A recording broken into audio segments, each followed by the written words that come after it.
ఒక మంచి సినిమా నూరేళ్ళు బతుకుతుంది.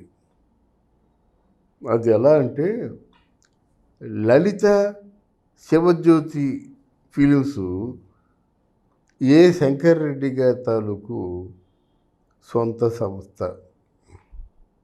ఆయన పుల్లయ్య గారి దర్శకత్వంలో లవకుశ సినిమా చేద్దాం అనుకున్నారు. అనుకొని దాన్ని స్క్రిప్ట్ వరకు తయారు చేసుకున్నారు. ఆ స్క్రిప్ట్ వరకు జరుగుతుండగానే చాలా అంటే రైటర్ని మార్చవలసి వచ్చింది. సముద్రాలు కాకుండా వేరే రైటర్ని పెట్టవలసిన అవసరం వచ్చింది. పుల్లయ్య గారికి ఏమిటంటే తనకి బైండ్ బుక్ ఉంటేనే కానీ డైరెక్షన్ చేయడు. ఆయనకి ఏమి తీయబోతున్నాం అనేది షార్ట్ డివిజన్తో సైతం పుల్లయ్య గారు కానీ కేవీ రెడ్డి గారు కానీ అవి లేకుండా సినిమా చేయరు. సినిమా చేయడానికి ఇద్దరు ఎన్టీ రామారావు గారు, అంజలీదేవి, రాములు గాను, కాంతారావు గారు అప్పుడు చాలా బిజీగా ఉండేవారు. ఆయన లక్ష్మణుడు గాను, సత్యనారాయణ గారు భరతుడు గాను. అయితే అక్కడ అమలాపురంలో ఉన్నటువంటి సుబ్రహ్మణ్యం అనే వ్యక్తి కుసుడుగాను, ఇక్కడ ఉన్నటువంటి సుబ్బారావు గారు అబ్బాయి నాగరాజు లవుడుగాను, నాగయ్య గారు వాల్మీకి మహర్షి గాను. ఇది ప్రధాన తారాగణం. అయితే సినిమా చేస్తున్నారు అంటే పుల్లయ్య గారి గురించి ఆయన నేపథ్యం కొంత చెప్పాలి. పుల్లయ్య సినిమా స్వాప్నికుడు, సినిమాని కలకన్నాడు, సినిమా కోసం అహోరాత్రులు కష్టపడ్డాడు. వివిధ ఈస్ట్ ఇండియా కంపెనీకి వెళ్ళడం కానీ, అంటే బెంగాల్, అలాగే బొంబాయి వెళ్ళడం కానీ, అక్కడ సినిమాని బాగా అధ్యయనం చేసి సినిమాకు ఒక రూపాంతరం అంటే రూపుదిద్ది అలాగే సినిమాని ప్రదర్శించడానికి ప్రధానంగా కావాల్సింది టూరింగ్ టాకీసులు కాదు, సినిమా థియేటర్లు అందంగా ఉండాలి, అనుకూలంగా ఉండాలి అని ఆయన పెద్ద ఉద్యమంలాగే ఆంధ్రదేశంలో తీసుకొచ్చిన వ్యక్తి పుల్లయ్య. సినిమా థియేటర్లు ఈరోజు ఇన్ని ఉన్నాయంటే దానికి మూలకారకుడు పుల్లయ్య గారి. స్వయానా కాకినాడ సినిమా రోడ్లో ఉన్నటువంటి మినర్వా టాకీసు పుల్లయ్య గారిది. చాలామంది తెలీదు. ఇప్పుడు అలంకారాన్ని పేరు పెట్టినట్టు ఉంది. ఆయన అక్కడ సామూర్తి నగర్ వెళ్ళే దారిలో కాకినాడ నాకు బాగా తెలుసు కనుక సామూర్తి నగర్ వెళ్ళే దారిలో కొంచెం లెఫ్ట్కి లోపలికి చోటు ఉంటుంది. పెద్ద గార్డెన్లా కనిపిస్తుంది. పుల్లయ్య గారి ఇల్లు అదే. అక్కడ తర్వాత పుల్లయ్య గారి కొడుకే రావు గారు. ఆ ఇంట్లో పనిచేసేటువంటి పైడమ్మ గారని మా వీధిలో ఉండేవారు. అప్పుడప్పుడు సినిమా కబుర్లు చెప్తుండేవారు. సినిమా కబుర్లు చెప్తే నాకు ఎంత పంచభక్ష పరమాన్నం తిన్నట్టుగా ఉండేది. సరే, ఇక్కడ అంత నిష్ణాతుడైనటువంటి పుల్లయ్య గారు సగంలో ఆయనకి ఆరోగ్యం బాగాలేదు. సినిమాకి వడ్డీలు పెరిగిపోతున్నాయి. పుల్లయ్య గారు వచ్చి దాన్ని డైరెక్షన్ చేసేటువంటి పరిస్థితుల్లో లేరు. ఎందుకురా ఈ సినిమాకు పూనుకున్నాము అని బాధపడుతున్న తరుణంలో రావు గారే, లేదు నాన్నగారు, మీరు తలపెట్టినటువంటి ఈ కార్యక్రమం ఆగడానికి వీల్లేదు, నేను చేస్తాను అని. ఆయనకి ఎలా చేస్తారంటే ఆయన అడిగే ప్రశ్నలు అన్నిటికీ కూడా కొడుకు కూడా రావు కూడా చాలా ఆ రోజుల్లో పాత రోజుల్లో చాలా డైనమిక్ డైరెక్టర్ మాట. ఎంత మంచి డైనమిక్ అంటే ఇప్పుడున్నటువంటి త్రివిక్రమ శ్రీనివాసు, ఆయన ఎవరు మన బోయపాటి శ్రీను, ఇలాగా చురుగ్గా ఉండేటువంటి డైరెక్టరు. అది చదువుకున్నాడు బిఏ లిట్. అందులో చిత్రసీమలో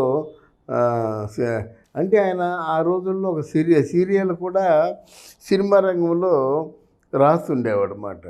ఆయన మళ్ళీ తలపెట్టిన తర్వాత సినిమా పూర్తయిపోయింది కానీ డిస్ట్రిబ్యూటర్లకి ఈ సినిమాను చూపించడం జరిగింది. చూపించినట్టయితే ఏమిటి ఈ సినిమా, ఈయన నిండు గర్భిణినేమో అడవుల్లో వదిలేయడం ఏంటి, ఆవిడేమో అక్కడ అడవిలో ఎవరి పంచడం చేరడం ఏంటి, ఇక్కడ సీత అంటూ గదిలో ఏడవడం ఏంటి, సినిమాలో ఏదో రిలీఫ్ లేదండి అన్నారు. గుండె జారిపోయింది. ఇప్పటికే అప్పులు తెచ్చాడు, వడ్డీలు తెచ్చాడు. ఆ డబ్బంతా ఖర్చు పెట్టేసాడు. మళ్ళీ ఇంకా డబ్బు వస్తుందన్న ఆశ కూడా లేదు. అప్పుడు అటువంటి సమయంలో క ఏం చేయాలో చెప్పండి అంటే, అక్కడ ఆ రేలంగి క్యారెక్టరు, ఆహ్, రేలంగి భార్య అయినటువంటి గిరిజ క్యారెక్టర్లు 2 ఉన్నాయి. తటస్థంగా పెట్టారన్నమాట.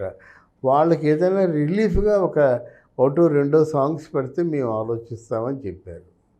పెడితే అప్పుడు రేలంగికి, ఆహ్, గిరిజ గారికి, డాక్టర్ శివరామకృష్ణయ్య గారికి వీళ్ళకి ఒక సెట్టు అరుణాచలం స్టూడియోలో సెట్ వేయించి, అంటే అక్కడ ముద్దు మోము, ఇటు తిప్పే పిల్ల మురిపిస్తావెందుకే, ఏదో మోజు పడతావెందుకే అని చెప్పేసి ఏదో పాట ఉంది. అదొకటి. రెండవది ఈ ఈ పంచాయతీ వల్ల నోరి మామ నీ పిల్లని అని చెప్పేసి ఆ పాట ఒకటి. ఈ 2 పాటలు చేయాల్సొచ్చింది. అయితే అప్పుడు చాలా బిజీగా ఉండేది. మన గిరిజ గారు కూడా ఇంటికి రాగానే నిద్రపోతుండేదన్నమాట. శంకర్రెడ్డి గారు వచ్చారు. వచ్చి, "అయ్యా, మీరు నన్ను కాపాడకపోయినట్టయితే ఏం చేయలేను. ఇప్పుడు అప్పులు తేలేను. ఏదో ఆ ఫిల్మ్ మాత్రం అప్పుడు ఫిల్మ్ తేవడం చాలా గొప్ప విషయం. ఫిల్మ్ లేకపోతే షూటింగ్ లేదు కదా! ఇప్పటిలా కాదు కదా!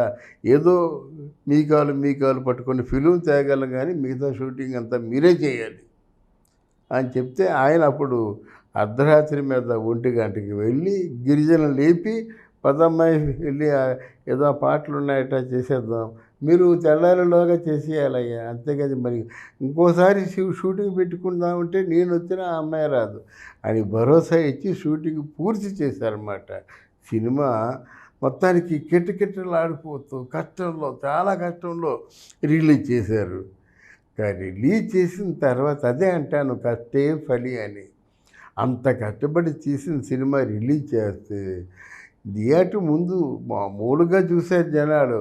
అక్కడి నుంచి హౌస్‌ఫుల్స్. అక్కడి నుంచి ఇంకా థియేటర్ దగ్గరే పడిగాపులు కాయడం.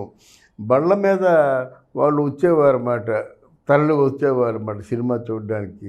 ఇకపోతే విజయ్ యాత్ర చేసినటువంటి అంజమ్మ గారికి ఎక్కడికెళ్ళినా పట్టు చీరలు, పసుపు కుంకాలు, చేతికి గాజులు, గౌరవాలు.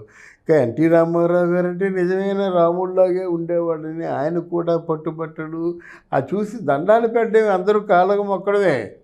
అలాగే వీళ్ళిద్దరూ ఉన్నటువంటి ఆ నాగరాజు తర్వాత సుబ్రహ్మణ్యానికి కూడా ఎంత ముద్దుగా ఉన్నారని, పెద్ద అంటే 100 సినిమాలకు వచ్చే పేరు ఆ ఒక్క సినిమాకి వచ్చింది వాళ్ళకి. వాళ్ళ జీవితాలు ధన్యమైపోయాయన్నమాట.